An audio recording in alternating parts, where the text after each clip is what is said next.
Lord have mercy. No more sickness, no more pain, no more dying.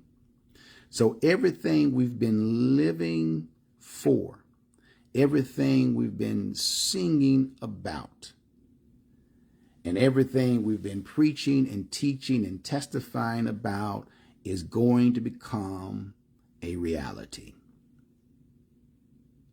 When the trumpet sounds, every trial, every test, every disappointment, every hurt, every failure you've had won't matter.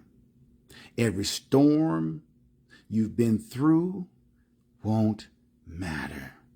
And every valley you had to walk through won't matter. You will have finally made it.